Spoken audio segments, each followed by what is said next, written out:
Nais po ni Russian President Vladimir Putin na may kasiguraduhan ang anumang peace treaty nito sa Ukraine. Второе, мы согласны с предложениями прекратить боевые действия. Но исходим из того, что это прекращение должно быть таким, которое привело бы к долгосрочному миру и устранило бы первоначальные причины этого кризиса. А кто будет отдавать приказы на прекращение боевых действий? И какова цена этим приказам? Вы представляете, почти 2000 километров. Кто определит, где и кто нарушил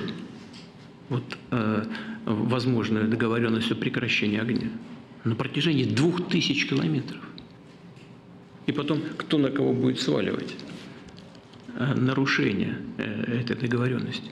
Это все вопросы, требующие своего кропотливого исследователя с обеих сторон. Поэтому сама по себе идея правильная, и мы, безусловно, ее поддерживаем. Но есть вопросы, которые мы должны...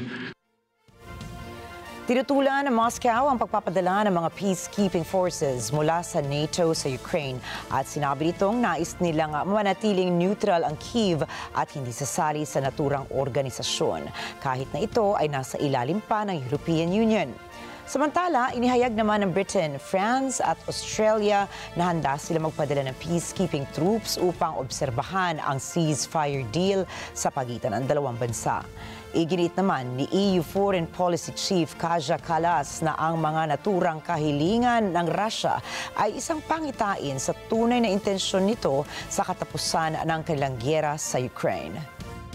Well, those conditions that they have presented, it shows that they don't really want peace, actually, because they are presenting as conditions all their ultimate goals that they want to achieve from the war.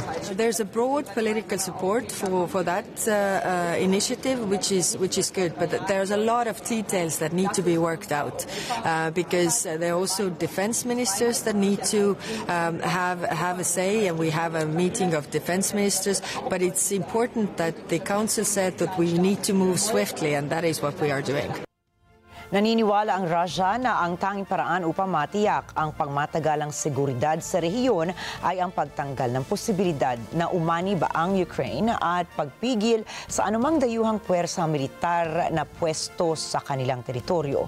Bukas naman ang Kremlin sa pagtalakay ng posibilidad ng pagpapadala ng unarmed post-conflict observers kung ang peace agreement ay makapagkakasunduan.